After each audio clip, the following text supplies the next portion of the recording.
Welcome, everyone. Welcome to Office Hours with Michael Kitces. So today I want to talk about something that, frankly, I see as a little bit of a dangerous trend emerging amongst a subset of advisory firms. It's the proactive decision by many of you to try to compete against other advisors by being the lowest cost advisor. So I was reminded of this with a recent question that came in from an advisor, Megan, who asked, I charge a 1% AUM fee, which is pretty similar to most other advisors in my area, but I'm finding it a lot harder these days to bring in new clients. Everyone wants to know what I'm going to give them that other advisors won't. So I'm thinking about cutting my AUM fee to 0.9%, so I'm under that 1% line, to make it easier for the cost-conscious clients. But I'm worried that if I do, I'll just cut my income from current clients and still not grow. So I'm curious what you think. Does it make sense to cut AUM fees to try to get growth going again? So great question, Megan. With all the discussion these days around fee compression for financial advisors, I'm hearing this question come up more and more often. Lots of evidence that advisor growth rates are frankly slowing a little, and a lot of discussion about whether the infamous 1% AUM fee is maybe not so competitive anymore in today's environment. So, in essence, I think we're having this collective crisis of confidence in the AUM fee structure. And I'm seeing it coming from all over the advisor world. To me, though, Megan's question actually leads to a more fundamental issue. Is the problem really that AUM fees are broken or that a 1% AUM fee isn't competitive anymore? Or is the real problem that most advisors aren't differentiated enough to compete in any way but price? Because to me, when a conversation with a prospective client starts focusing that much on cost and price comparisons, and whether you're 5 basis points or 10 basis points cheaper than the next advisor up the street, what that says to me is that the prospect views us as so commoditized and undifferentiated that you can literally just swap in one advisor for another, and the only distinction is how much each one costs down to the basis points. So when you're getting a message from a client that it basically says, I can buy this from anyone and get the same result, so I'm just going to buy it from whoever gives it to me for the lowest cost, what are you going to do for me? That to me says, that's how we buy interchangeable commodities. That should not be how we're selling financial planning services. If it is, what it really says to me is that the real problem is not actually a cost problem. The real problem is a differentiation problem. It's a value problem. It's the idea, of course, if you do financial planning the same way that everyone else does for the same generalized clients that everybody else does, of course clients are going to price shop you because that's the only thing they have left to compare if you're a generalist advisor like every other generalist advisor. Now, that doesn't mean, though, that the only conclusion is that you have to lower your prices to stay competitive, because the alternative is that you improve your differentiation. Frankly, this is why I pound the table so hard all the time around niches and specialization. I know a few of you are sick of hearing me talk about it, but I'm going to continue to beat this drum because it's what we're seeing play out live in real time in our financial advisor world here. All of this discussion around price competition is, to me, not a price competition discussion. It's a lack of differentiation discussion. That's what's really going on. Because if you think about it for a moment, if I'm an expert in working in divorcees and I'm sitting down with a prospective client who's stressed about rebuilding her financial life after a divorce, this is not going to be a price conversation anymore. I'm not going to get compared as a leading expert in post-divorce planning to every other generalist financial advisor up the street who doesn't necessarily have that expertise. I'm going to get compared around the fact that I have a specialization in the exact problem this client has and no one else does. Which means now I'm getting compared on value, not price. And similarly with any kind of niche or specialization, if I focus on retirees from the local big company factory and I know everything there is to know about how to maximize their employee benefits and the retiree health plan and the 401k rollover rules and net unrealized appreciation from their corporate plan and how to do their pension rollouts, I'm going to win the majority of the prospects that I meet from that company. And it's not going to be about whether I'm cheaper than any other advisor that can help them.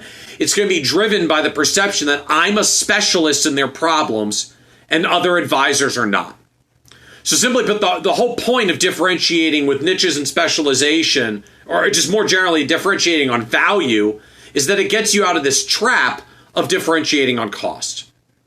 And I think the second problem, actually, when you really go down the road of trying to cut your fees and differentiate on cost alone, is that, frankly, it's a double-edged sword. That I've seen a couple of advisors do this and then regret years later.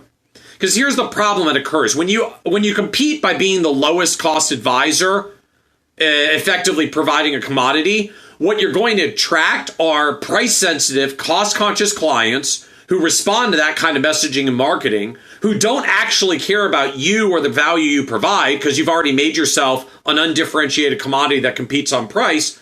They're just going to buy you based on price. And what that means is as soon as someone else reaches them with a slightly lower cost solution, you're going to lose the client. And I think that's a real risk in a world where we have major platforms like Vanguard Personal Advisor Services providing an advisor for a mere 30 basis points, 0.3%, and a $50,000 minimum. In other words, if you want to really be a lowest cost financial advisor, you have to sustainably remain the lowest cost provider. And just realistically, that's tough for most of us. We don't have $100 million of venture capital like a robo-advisor. We don't have $3 trillion of scale like Vanguard. So realistically, trying to compete to be the lowest cost advisor against companies that have more capital, more depth, and more scale is going to be a losing proposition for almost all of us. You're going to end up attracting clients that find low cost appealing, but are going to bounce to the next person that just gives them a slightly lower cost. And then you have to keep cutting your prices to compete. And now you're not going to end up being the lowest cost advisor. You're going to end up being the worst paid advisor because the fee compression, you'll force it on yourself by trying to forever compete to be lower and lower cost with cost conscious clients. Now, the irony is notwithstanding the horrible slippery slope around trying to be the lowest cost provider, I'm seeing it crop up all over these days. In some cases, advisors cutting their AUM fees to compete on price. Frankly, the more recent trend has been advisors that are looking to switch to retainer fees in an effort to basically change the way they charge and price their services and make that their differentiator.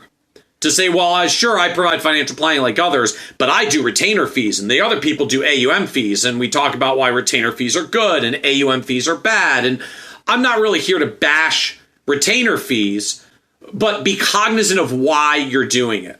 So as many of you know, for XY Planning Network, we champion monthly retainer fees. We actually just built a new fintech solution called AdvicePay just to help advisors do retainer fee billing. But the point isn't to differentiate on retainer fees. It was just to create a business model that could work for Gen X and Gen Y clients who don't have a portfolio and can't be served by AUM fees at all. In other words, it's not about doing retainer fees to differentiate. In fact, even within XYPN, I constantly pound the table that every advisor still needs a niche or a specialization, even for doing monthly retainer billing. Because at the end of the day, you don't want to compete on price. You want to compete on differentiated value. Because otherwise, you're going to be an advisor that charges $150 a month, and you're going to lose to the next advisor who charges $125, and that person's going to lose to the next one that charges $110. Because that's what happens when you try to shop as the lowest cost provider. You're just waiting for another person who's slightly cheaper to come in and try to undercut you and take away your clients. So even price differentiation, you beware of doing things like retainer fees to compete against AUM as a price differentiator. Do it because you're opening up new markets that can't be served any other way. And then you still need a niche or a specialization that's relevant for those clients. So for Megan and any other advisors out there who are feeling these competitive pressures on AUM fees these days, I want to encourage you to take a hard look at your business. Now, the reality, it might be that you actually do have a pricing problem. If most advisors in the area are charging 1 and your fee schedule starts at 1.7, that might legitimately be a problem. That's a pretty material difference from everyone else. But for so many advisors out there I see where they talk about their fees and I say, well, what are other advisors in the area charge? And the answer is they're all pretty similar, actually. Recognize that what you really might have is not a pricing problem. It's a differentiation problem. It's a lack of perceived value problem. Because the truth is when people perceive value, there's a subset of people who will buy value up and down the spectrum, right? Like both Walmart and Tiffany's are good value for what they provide, even though their price points are ludicrously far apart. People buy Kias and they buy BMWs, drastically different price points for what are both basic transportation, but people have different perceptions of value and will pay at different price points. So you don't have to be the lowest cost. You just have to be a reasonable cost for the value that you provide. And value is relative to cost.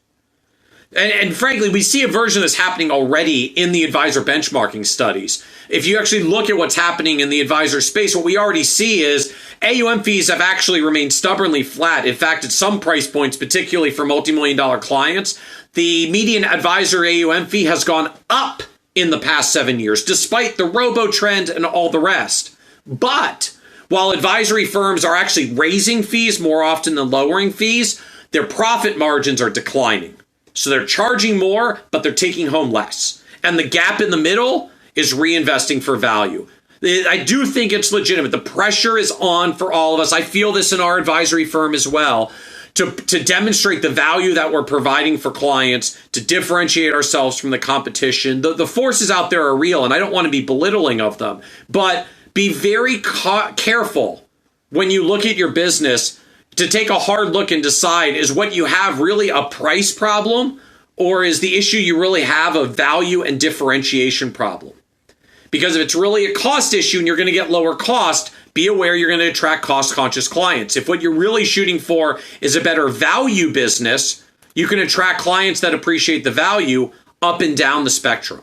So recognize what you're going for. I mean, which client you really want to work with. Do you want to work with cost-conscious clients by being the lowest cost provider? Or do you want to work with clients who value the value you provide? But the bottom line is just to recognize that pricing problems are not actually pricing problems sometimes. They can be, but in a lot of the consulting work I do with advisors, I find most often it's not actually a price problem. It's a differentiation issue. It's a value issue, which matters. It's still something to work on in your business, but the solution is not figuring out how do I drop my AUM fees or switch to retainers or do something else to differentiate on price. It's how do I get more focused into a niche or a specialization, add value-added services that are unique to the clients that I serve so that I can compete on value and differentiation and not price. So I hope that's helpful as some food for thought around the landscape and why I think you really have to be careful about trying to be the lowest cost financial advisor out there in your market.